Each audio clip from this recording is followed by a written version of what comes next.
Tu amor está completamente tierno, forjado de recuerdos.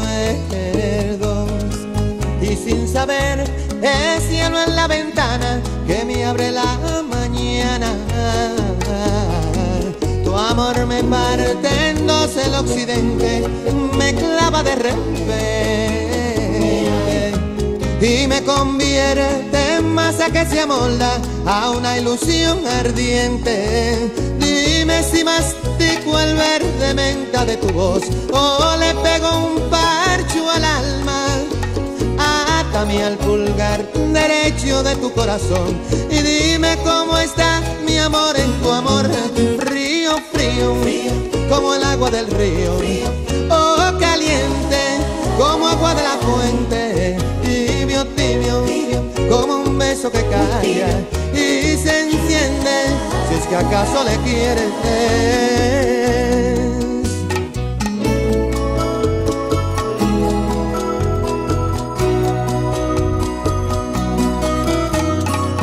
Ay, ay, ay.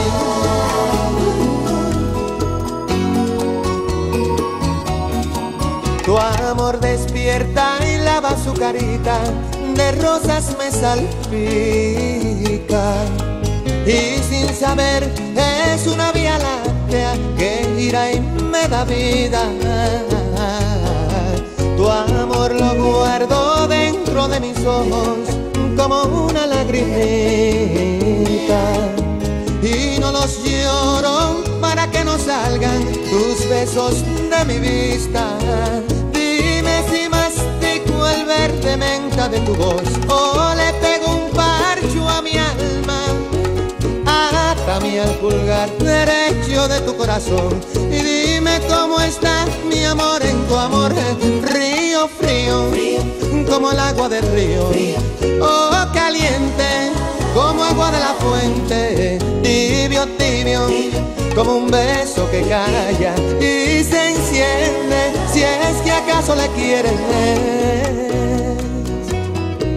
Pudiera ser un farolito y encender tu luz, para encender mi luz, hasta que quieras tú. Frío, frío, como el agua del río, oh caliente, como agua de la fuente. Tibio, tibio, como un beso que calla y se enciende, si es que acaso le quieres. Frío, frío, como el agua del río, oh caliente, como agua de la fuente. Tibio, tibio, mi bien, como un beso que calla y se enciende, si es que acaso le quieres. Ay, ay, ay, ay.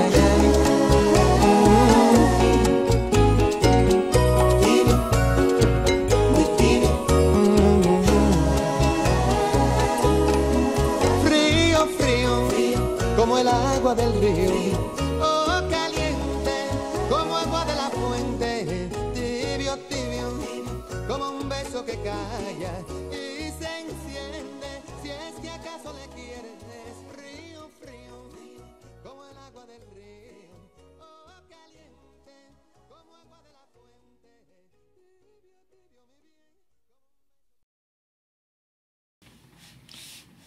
Bonjour chers frères et sœurs, c'est avec une très grande joie que je viens partager avec vous ce matin la parole de Dieu, pleinement convaincu que cette parole, elle peut révolutionner votre vie.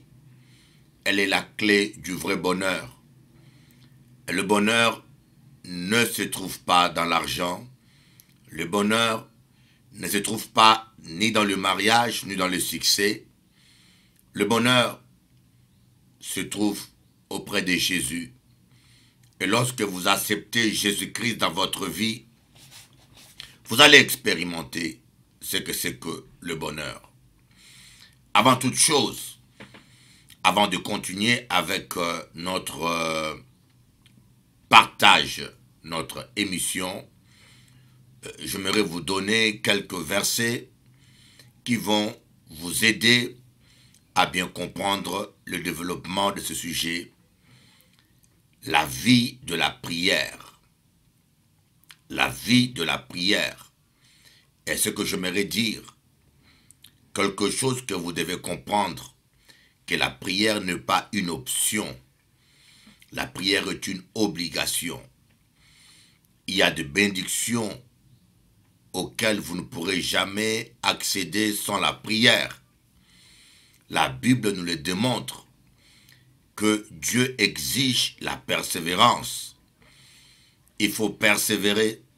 Pourquoi persévérer? Parce que Dieu ne peut pas nous bénir injustement. Il nous faut payer le juste prix dans la prière pour recevoir certaines bénédictions. Parce que cela fait partie des lois divines que Dieu a établies dans le monde spirituel. Voyez, Jésus veut nous bénir, il veut nous délivrer, il veut nous accorder beaucoup de choses, mais ces lois divines, ces principes divins qui régissent l'univers spirituel exigent la persévérance. J'aimerais lire avec vous quelques versets à ce sujet. On va aller dans 1 Corinthiens, le chapitre 9, à partir du verset 27. L'apôtre Paul va nous dire, « Mais je traite durement mon corps, et je le tiens assujetti, de peur d'être moi-même rejeté après avoir prêché aux autres. » L'importance de tenir son corps assujetti. L'importance de traiter durement son corps. Vous allez dire, mais qu'est-ce que cela a à voir? Oui, le corps est en relation avec la prière. Lorsque votre corps est lourd, lorsque votre corps domine votre volonté, il vous serait difficile d'être un homme de prière. Il vous serait difficile de mener une vie de prière équilibrée. On va lire dans Matthieu chapitre 11, le verset 12. Qu'est-ce que le Seigneur Jésus-Christ déclare? Depuis le temps de Jean-Baptiste jusqu'à présent, le royaume des cieux est forcé. Ce sont les violents qui s'en emparent. Des violents spirituellement. Ici, il ne s'agit pas d'être violent avec des hommes ou violent avec, je ne sais pas, quelle entité. Ici, il s'agit d'être violent avec son propre corps. Traiter durement son corps. Savoir dominer sa chair pour mener une vie de prière. Nous allons lire un troisième verset dans 1 Pierre chapitre 7, le verset 7. La fin de toutes choses est proche. Soyez donc sensés et sobres pour vaquer à la prière. Voyez, il faut être sensé et sobre. La sobriété concerne le corps.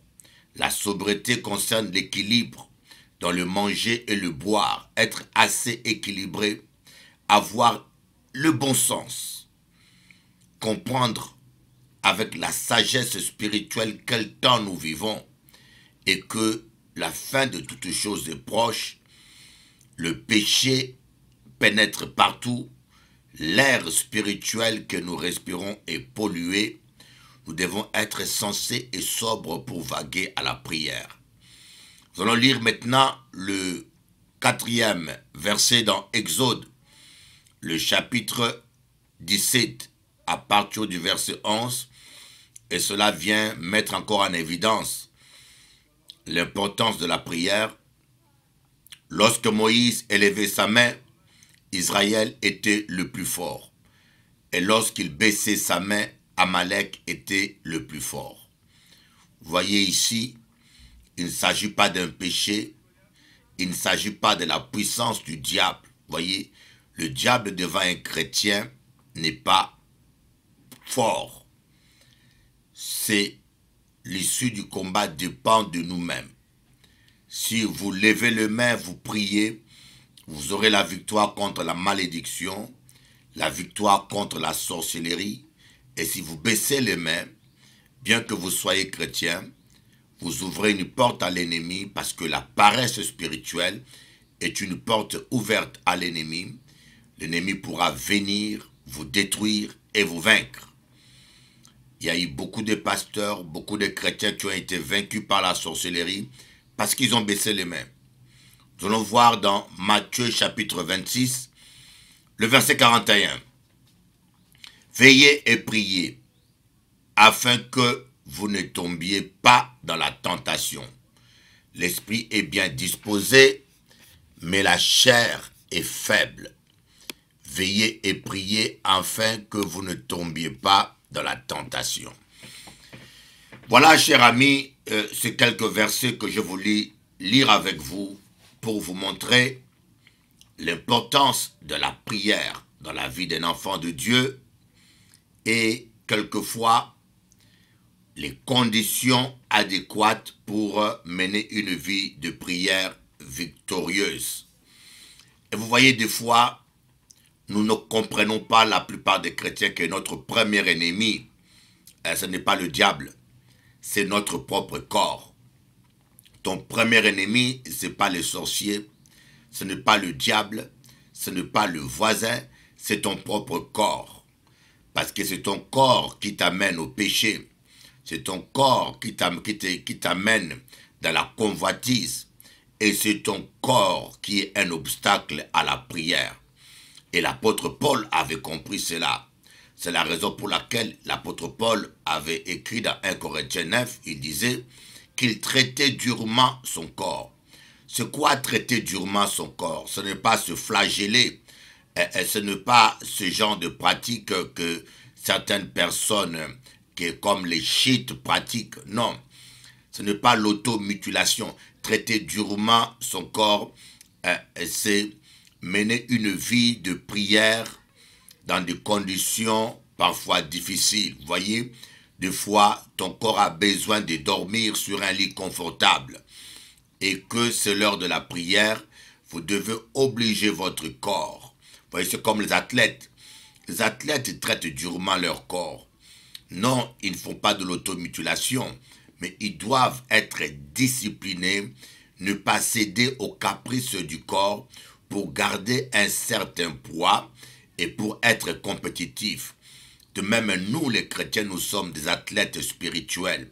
Nous devons traiter durement notre corps pour ne pas perdre la bataille spirituelle, mes amis. Un exemple, lorsque vous mangez trop le soir, vous aurez du mal à vous réveiller le matin pour prier. Vous voyez? C'est pour cela, c'est important que parfois, j'ai vu dans ma jeunesse des pasteurs dormir par terre. Ils ont un lit, mais ils dorment par terre pendant une semaine. Ce sont des exercices spirituels où il traite durement son corps pour être apte à la prière. Il est prouvé qu'avec le confort, la vie de prière devient difficile. C'est l'une des raisons pour laquelle beaucoup d'hommes de Dieu, même beaucoup de chrétiens, lorsqu'ils sont bénis, lorsqu'ils sont dans la prospérité, la vie de prière, leur vie de prière baisse, leur spiritualité et leur moralité baissent. Pourquoi? C'est à cause du confort matériel. Et c'est l'une des raisons pour laquelle Jésus-Christ va dire dans Matthieu 11, le royaume des cieux appartient aux violents. Le royaume de Dieu, ce sont ce sont des violents qui s'en emparent. Ici, quand on parle du terme royaume des cieux, on veut parler de la qualité de vie du royaume des cieux. La sainteté, la prospérité, la victoire, la santé, la qualité de vie du royaume des cieux est expérimentée seulement et vécue simplement par des gens qui sont violents. Mais violents par rapport à quoi? Par rapport toujours à leur propre corps. Parce que notre corps est le premier adversaire à la prière.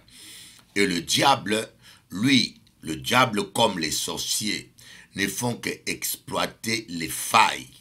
Le diable et les sorciers ne font qu'exploiter nos faiblesses. Les faiblesses qu'engendre notre corps. Et nous voyons dans Matthieu chapitre 26, verset 41, comme on l'a vu dernièrement, Jésus-Christ a dit aux disciples, veillez et priez, afin que vous ne tombiez pas dans la tentation. L'esprit est bien disposé, mais la chair est faible. Quand est-ce que Jésus a-t-il dit cette phrase? C'est quand il avait demandé à ses disciples d'intercéder, de prier avec lui. Il est allé prier. Et lorsqu'il est revenu, il a trouvé ses disciples en train de dormir. Jésus était étonné que ses disciples ne soient pas capables de prier même 1 heure. Et cela l'avait choqué. Et il a demandé à ses disciples de veiller et de prier afin de ne pas tomber dans la tentation. Mais qu'est-ce que le Seigneur va dire? Il va leur dire, l'esprit est bien disposé, mais la chair est faible. Voyez, Jésus n'a pas vu tout de suite le diable. Jésus n'a pas vu tout de suite Satan. Contrairement à beaucoup de chrétiens pentecôtistes ou évangéliques qui voient le diable partout. Nous croyons que le diable existe et qu'il attaque l'Église, que le diable existe et qu'il manipule des organisations comme la franc-maçonnerie ou certaines sectes, les Illuminati, que le diable est en train de préparer son règne ici-bas, l'introduction de l'Antichrist. Mais nous savons que quand nous sommes enfants de Dieu, le diable n'a aucun pouvoir sur vous. Le diable n'a aucune autorité sur vous. Voyez, mais le premier adversaire, c'est notre chair. Tant que nous fermons la porte, tant que nous ne donnons pas accès à l'ennemi, le sorcier ou les satanistes ne peut pas nous toucher. Mais il arrive à nous toucher lorsque nous cédons à la chair. Et à ce niveau-là, quelqu'un qui vit dans la sainteté, quelqu'un qui a réglé sa vie avec Dieu, il doit continuellement dominer sa chair. Il doit continuellement vivre dans une vie de jeûne, dans une vie de consacration pour ne pas laisser sa chair prendre le dessus. Et si nous voyons que les disciples n'arrivaient même pas à prier 1 heure. Pourquoi? Parce qu'ils avaient la volonté. L'esprit était bien disposé, mais la chair était faible. J'aimerais vous dire une chose. Ça fait plus de 40 ans que je connais la délivrance. 40 ans que je me suis converti suite à une délivrance. Et je priais pour beaucoup de gens envoûtés pendant des années. Et je fais toute forme de délivrance. Mais je constatais que tous les gens qui étaient envoûtés, certains possédés, dont la vie était bloquée, tous les gens qui étaient ensorcelés, avaient un point commun, une baisse dans la vie de prière. En général, ça je vous l'ai dit, je sais de quoi je vous parle. Et ce n'est pas que je le lis dans un livre, je l'ai expérimenté. Lorsque les sorciers ou les démons attaquent une personne, le premier domaine où ils attaquent, le premier secteur qu'ils attaquent, c'est la vie de prière. Ils vont essayer d'alourdir votre vie de prière. C'est pour cela que je dis aux gens, lorsque vous sentez une lourdeur dans la prière, sachez que vous êtes attaqué. Lorsque vous sentez que vous n'arrivez plus à prier et que la prière devienne lourde, cela est un symptôme d'une attaque démoniaque, d'une sorcellerie. Et je suis convaincu que lorsque vous tenez ferme dans la prière, que vous priez régulièrement tous les soirs et que vous êtes discipliné dans la prière, je peux vous le dire, l'ennemi aura du mal à vous atteindre. Il aura du mal à dominer votre volonté. Votre vie de prière personnelle est importante. Votre vie de prière est importante. Voyez, Jésus a promis l'exaucement aux prières de la foi. Malheureusement, il y a beaucoup de chrétiens qui ont basé leur vie de prière que dans l'église. Il y a des chrétiens qui ne prient que dans l'église. Il y a d'autres chrétiens qui ont basé leur foi que sur les hommes de Dieu. Ils comptent que sur la prière des hommes de Dieu. Mais la Bible dit, mon juste vivra par sa foi et non par la foi de son pasteur ou de son église. Vous devez prier. Il y a des choses auxquelles, il y a des bénédictions auxquelles vous n'accéderez pas tant que vous ne vous engagez pas dans une vie de prière efficace et régulière. Nous allons voir que Israël perdait le combat, non parce qu'ils avaient péché, non parce qu'ils avaient désobéi en quoi que ce soit, et surtout non parce que le diable était fort, mais c'est parce que Moïse baissait les mains. Quand nous lisons dans Genèse, Exode chapitre 17 verset 11, Exode chapitre 17 verset 11, comme nous l'avions vu auparavant, Israël était allé faire la guerre avec Amalek. Et la Bible dit que Moïse est monté à la montagne prier avec Aaron et Our. Josué était sur terre en train de combattre avec l'armée. Voyez, dites-vous toujours que lorsqu'il y a guerre sur terre, il y a guerre dans les cieux. Il y a certains combats, certaines réalités que nous vivons sur terre dont l'issue n'est pas sur terre, dont l'issue et le changement est d'abord dans les cieux. Voyez, des fois, nous nous battons pour changer nos vies. Des fois, tu te bats pour changer ton couple. Des fois, tu te bats pour changer ton mari ou changer ta femme. Et des fois, malgré tes efforts que tu fais pour ta vie, tu sens que les choses ne marchent pas. Tu peux donner le meilleur de toi-même, mais il y a un blocage. Parfois, ce blocage n'est pas terrestre. Ce blocage est d'origine spirituelle, dans les cieux. Vous voyez, Moïse levait les mains. La Bible dit que lorsque Moïse levait les mains, le combat sur terre, Israël était le plus fort. Mais lorsque Moïse baissait les mains, quelle que soit la stratégie que Josué pouvait prendre, quelles que soient les méthodes, quel que soit l'armement que Josué pouvait avoir, c'est Amalek était le plus fort. Amalek n'était pas le plus fort parce que le diable était le plus fort. Amalek devenait plus fort parce que Moïse baissait les mains. Voyez, des fois le diable arrive à détruire nos familles. Des fois le diable arrive à détruire votre couple. Non parce que le diable est fort, non parce que la sorcellerie est forte, comme certains le pensent, ou parce que le démon il est fort, mais simplement parce que nous sommes fainéants. Nous refusons de mener une vie de prière, parce que nous baissons les mains. Voyez, ici on ne parle pas d'un péché, on ne parle pas d'une désobéissance. Il y a plusieurs raisons pour lesquelles un chrétien peut perdre une bataille. L'une des raisons, c'est l'incrédulité.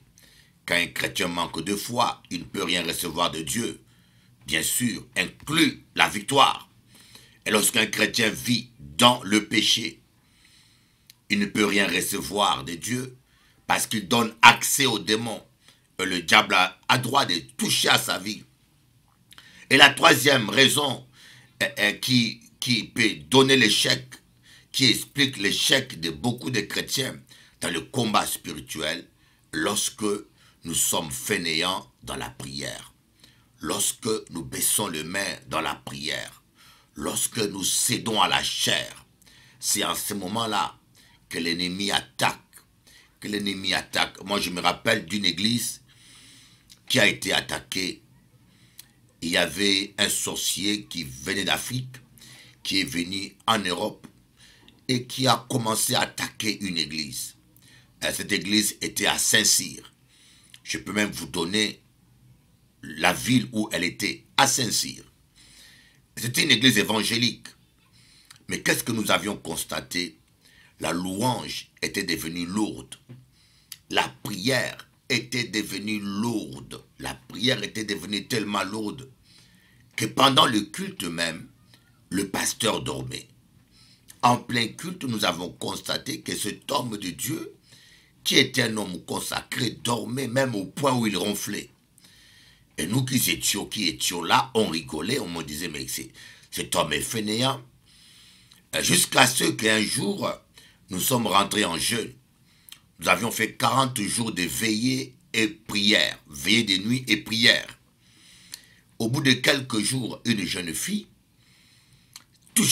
frappée par la puissance de Dieu, va nous avouer que l'église est attaquée par la sorcellerie, par un groupe de sorciers dont lui, il fait partie.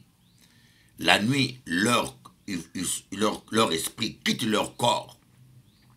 Ils se retrouvent quelque part, ils organisent l'attaque, et c'est eux qui ont alourdi le pasteur, qui ont brisé la vie de prière. Voyez, nous qui pensions que ce pasteur était fainéant, ou que ce pasteur, on les critiquait, on se moquait de lui, mais on s'est rendu compte que ce n'était pas un fait naturel, c'était une attaque spirituelle. Voilà pourquoi, des fois, au lieu d'intercéder pour les hommes de Dieu, nous les chrétiens, on critique, on calomnie. Comme avait dit un homme de Dieu, le christianisme, c'est l'une des rares armées qui tue ses blessés. Nous tuons nous-mêmes nos blessés. Quand un chrétien est blessé, quand un pasteur est blessé, ou quand un chrétien pense un temps difficile, la première personne à l'achever, la première personne à le détruire, ce n'est pas des païens, c'est des chrétiens. Mais la Bible nous dit que nous devons nous soutenir les uns les autres. Dis-toi que ce qui arrive à l'autre peut arriver. Moi, je vais du principe où je crois que ce qui arrive à l'autre peut m'arriver. Et voilà pourquoi quand je vois mon frère dans la faiblesse, j'intercède pour lui. Voilà pourquoi quand je vois mon frère même tomber dans le péché, je le relève. Parce que si nous sommes sincères, tous les hommes de Dieu, je ne sais pas pour vous, mais moi, il m'est arrivé de tomber aussi durant ma vie spirituelle. Il m'est arrivé de faillir et j'ai compris que je ne vaux pas mieux que quiconque, que personne n'est meilleur que l'autre, que nous sommes bénéficiaires tous de la grâce de Dieu et que nous tenons tous grâce à Dieu, d'où l'importance de l'intercession. Et nous voyons l'attitude d'Aaron et Our. Quand Moïse baissait les mains, ils n'ont pas critiqué Moïse, ils n'ont pas condamné Moïse. Au contraire, ils ont intercédé pour Moïse, ils ont prié pour Moïse, ils ont réclamé la grâce de Dieu sur Moïse. Et c'est que Dieu attend de nous, quand votre pasteur baisse le main, quand votre pasteur est fatigué, que vous ne le critiquez pas. Et si vous étiez mieux que lui, Dieu vous aurait mis pasteur, ne vous inquiétez pas. Si vous étiez plus capable que lui, Dieu vous aurait choisi, n'est-ce pas? Mais Dieu ne s'est pas trompé, il ne vous a pas choisi. Il a choisi votre pasteur pour diriger votre église, pour apporter ses réveils, parce que Dieu a trouvé qu'il est mieux. Voyez, peut-être qu'il commet des erreurs, hein? Vous le voyez bien, les erreurs qu'il commet. Mais Dieu ne s'est pas trompé pour l'avoir choisi. Je pense que si Dieu vous avait mis, vous, à sa place, avec la pression qu'il subit, avec les difficultés qu'il rencontre, peut-être que vous aurez fait pire que lui. Voilà pourquoi j'ai dit, Dieu n'a pas eu tort de l'avoir choisi lui, parce que Dieu a jugé qu'il est la meilleure personne, la bonne personne pour ce poste. Alors, au lieu de le critiquer et de le calomnier ou de le condamner, faisons comme Aaron et Our, tenons ses deux bras, soulevons ses deux bras, intercédons avec lui, prions avec lui, et les choses peuvent changer, parce que nous sommes tous dans un même bateau. On peut se moquer du capitaine qui ne sait pas se débrouiller, mais lorsque le navire va s'écrouler, on va tous se noyer. Nous sommes tous dans un même avion. On peut critiquer le pilote qui ne sait pas piloter ou bien qui est fatigué, mais lorsque l'avion va tomber, on va tous tomber ensemble. Donc ici, il n'est pas question d'un homme, il est question de l'intérêt du Christ, il est question de l'œuvre de Dieu et nous devons comprendre ces choses. Donc je voulais vous parler un peu ce matin de l'importance de la prière. Qu'il est temps que chacun de nous puisse prendre un engagement personnel de mener une vie de prière. La victoire est dans la prière, mes amis. La victoire est dans la prière. Arrêtons, mes frères et sœurs, de critiquer et de calomnier. Vous voyez, je pense que les gens, peut-être certaines personnes auraient dit à Raon, ta stratégie ne marche pas, tu n'écoutes pas les conseils, étant que général, ton plan ne va pas bien. Vous voyez, il y a des gens, des fois, on dit, tu as échoué parce que tu n'es pas intelligent. Des fois, nous accusons les gens à tort et à raison, alors que les vraies causes sont spirituelles. Je n'ai pas dit que tout échec a des origines spirituelles. Je n'ai pas dit que tout homme qui échoue ou qui passe des temps difficiles pour son problème a toujours une origine spirituelle. Mais je voulais dire que beaucoup de couples passent des temps difficiles, beaucoup de familles et beaucoup de personnes, leur vie est bloquée. Ce n'est pas toujours une origine naturelle, c'est parfois spirituel. Et parfois par manque de discernement, nous critiquons la personne, nous calomnions la personne. Je priais pour une personne, une femme, en France, qui n'arrivait pas à se marier.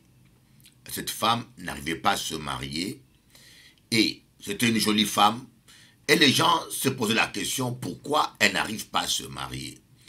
Et j'ai entendu dans sa famille les gens dire elle a un sale caractère, ou d'autres disent qu'elle n'a pas de chance, ou d'autres disent il y a eu plusieurs raisons, explications.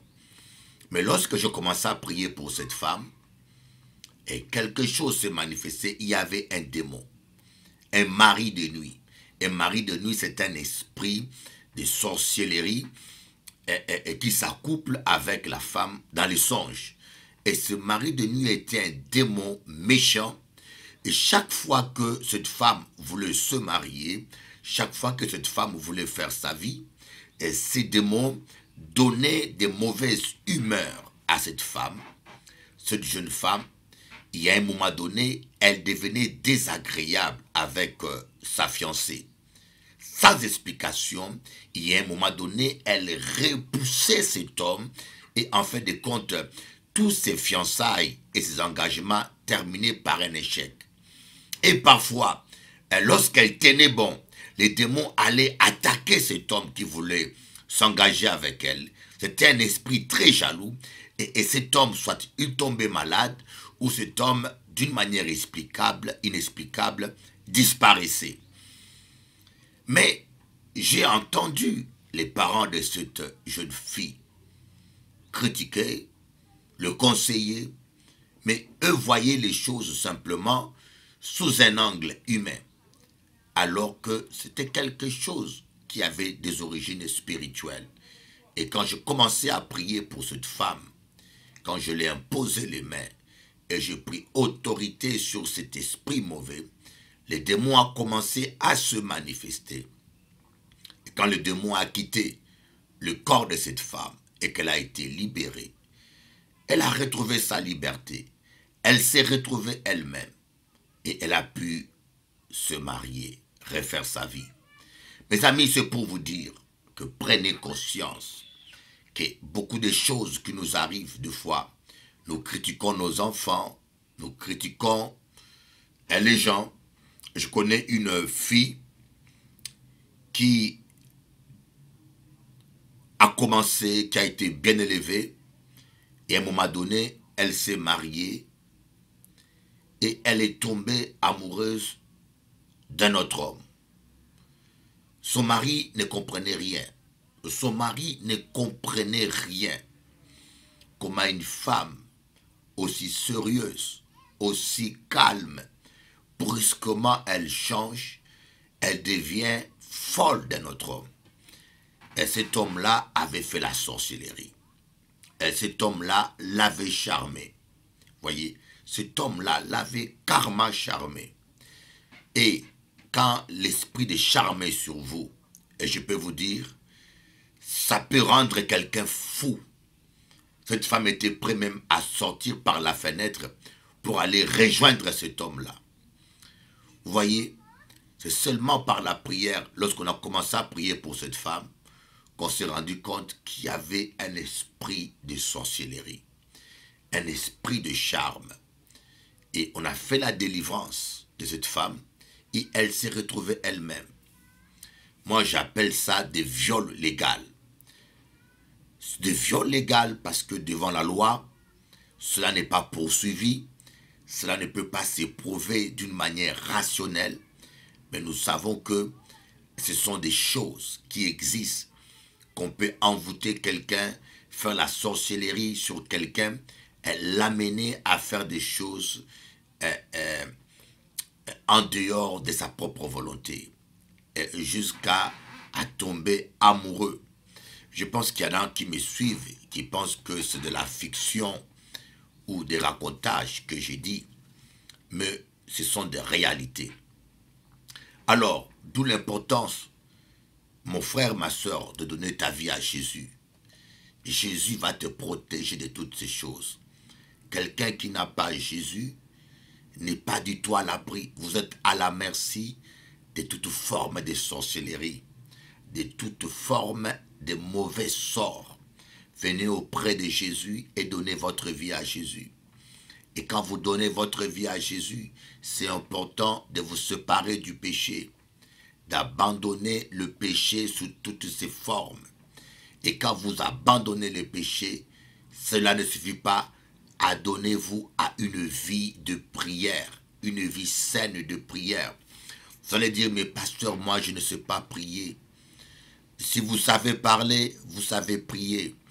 La prière, ce n'est pas des formules magiques. Prier, se parler avec Dieu. Prier, se parler avec Dieu. Parler à Dieu, dire à Dieu combien vous l'aimez, combien vous voulez le servir. C'est ça l'adoration. Et puis, et même quand vous ne savez pas, vous n'avez pas assez de paroles, vous pouvez louer Dieu, chanter des cantiques à la gloire de Dieu. C'est une prière, c'est aussi efficace. Vous savez, je dis toujours aux gens qui ne savent pas parler en langue, quand les autres prient en langue, vous louez Dieu, chantez des cantiques.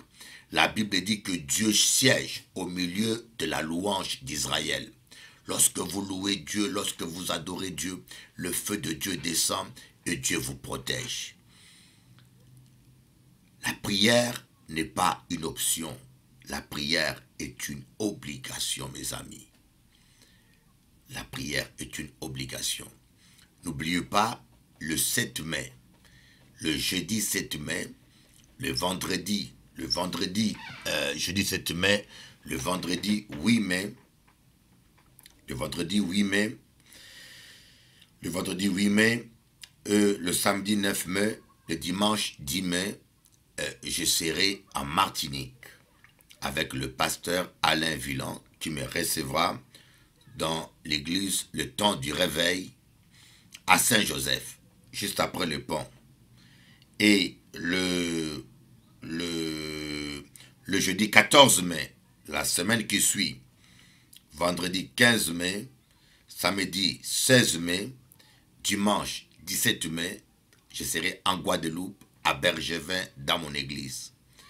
La convention s'intitule « Couper tête à Goliath ». Pourquoi couper tête à Goliath? Vous voyez, quand David a vaincu Goliath, il a coupé sa tête. On a beaucoup de chrétiens qui ont pu vaincre Goliath, mais le problème, c'est qu'ils n'ont pas coupé la tête de Goliath. Ils ne sont pas allés au bout de leur combat spirituel. Ils ont laissé Goliath par terre, à demi-mort. Mais après leur départ, Goliath s'est relevé et Goliath les a attaqués. Voyez? Alors, durant cette convention, je vais vous montrer comment vous pouvez couper la tête de Goliath et remporter une victoire finale sur Satan et ses démons. Chrétiens, prions, prions, prions. À la place de critiquer nos pasteurs, à la place de critiquer nos bien-aimés, prions. Prions et je vous en supplie, prions encore. Que Dieu vous bénisse et à bientôt. Bishop Eli, votre frère et votre ami.